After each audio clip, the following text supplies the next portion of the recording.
अंग्रेजों का गुलाम भी हुआ तो उसके कारण भी ब्राह्मण थे, इनकी गद्दारियाँ थी। कौन से ब्राह्मण?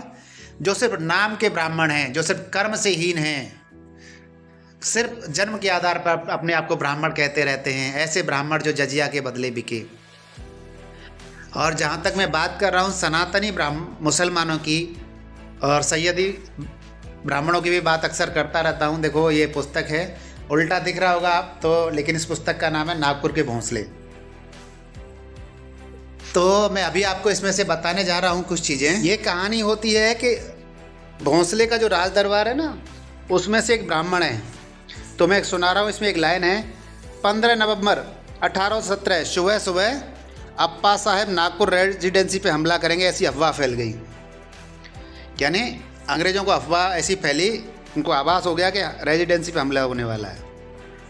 परंतु रेजिडेंसी के पास या टेकड़ी पर मराठा सेना नहीं थी। नारायण पंडित ने, अब यहाँ पे आता है कोई नारायण पंडित है गद्दार, जेकिंसन को सावधान रहने और अपनी रक्षा करने को कहा। इतना ही नहीं, इस बूढ़े, दुर्बल और अस्वस्थ होने के बावजूद नारायण पंडित भेष बदलकर न जाने कितने मील पैदल चलकर आधी रात को रेजिडेंट जेकिंस से मुलाकात की और अप्पा साहब के सेना की राज की सारी बातें बताई। इस बात का उल्लेख खुद जेकिंस ने किया है। तो और ये आगे की लाइन से स्पष्ट होता है कि अप्पा साहब जो भोंसले थे ना नागपुर के, उस समय जो राजा थे अप्पा साहब, उनके प्रशासन में विश्वासघाती और राजद्रोही भरे हुए थे। भाइयों, सनातनियों में कभी वीरता की कमी नहीं रही। हम गद्दारों की वजह से हारे। पृथ्वीराज चौहान भी गद्दारों की वजह से हारे। उनका सेनापति प्रताप तो उस समय अजमेर में ही था जब तराइन का युद्ध हारे। अब बात आती है कि क्यों हारे। तो देखो, जो ब्राह्मण जजिया के बदले बिक गए वो तो देश के गद्दार ही हैं, आज भी गद्दार ही है। वो कभी भी बिकने को तैयार होते हैं क्योंकि उनकी प्रकृति होती है। और जो श्रेष्ठ ब्राह्मण रहे, जैसे विजयनगर साम्राज्य की स्थापना में बड़ा हाथ आता है माधवाचार्य, जिनका पूर्व नाम शंकराचार्य बने तब उनका नाम माधवाचार्य हुआ संन्यास के बाद में। उनका पूर्व नाम है विद्यारण्य। तो ऐसे जो श्रेष्ठ ब्राह्मण रहे हैं, इनकी वजह से हम पूरी तरह गुलाम नहीं हुए, पूरी तरह ख़त्म नहीं हुए, सनातन पूरी तरह समाप्त नहीं हुआ।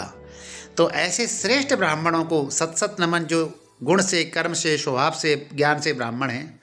और जो ब्राह्मण के भेष में छुपे हुए भेड़िए हैं, वो तो आज भी राष्ट्र के गद्दार हैं, सनातन के गद्दार हैं। क्योंकि ऐसे गद्दारों ने ही बाजीराव के बेटे, बाजीराव और मस्तानी के बेटे को मुसलमान बनने पे मजबूर किया। बाजीराव जैसा योद्धा, लेकिन जब अपने परिवार से ही हार गया तो क्या करता। और आपको एक चीज़ बता दूं कि बाजीराव के जितने भी हिंदू संतान हैं वो गद्दार रही हैं, एक माधवराव को छोड़ करके। उनको राष्ट्र की कभी चिंता नहीं रही, उनको स्वयं की चिंता थी, स्वयं खुद के लिए। और बाजीराव की मुसलमान संतान हैं, जिन्हें आज हम सनातनी मुसलमान कहते हैं, राष्ट्रभक्ति के लिए मशहूर रही हैं। कभी राष्ट्र को धोखा नहीं दिया उन्होंने, कभी समाज को धोखा नहीं दिया। तो बार बार हम कहते हैं सनातनी मुसलमानों को भी सत सत नमन। और जो सैयदी ब्राह्मण हैं, जो जजिया के बदले बिक चुके थे, ये तो आज भी राष्ट्र के लिए कलंक हैं, आज भी सनातन के लिए कलंक हैं और कल भी रहेंगे। इन पर भरोसा करना ठीक नहीं है, क्योंकि इन्हीं ब्राह्मणों की गद्दारी की वजह से अंग्रेज इस देश में हावी हो पाए और इन्हीं ब्राह्मणों की गद्दारी की वजह से मुसलमान। क्योंकि ब्राह्मणों को ब्राह्मण मान करके जो इन पर विश्वास करता रहा, जो भी राजा रहा, और ये उनकी पीठ में छुरा भोंकते रहे।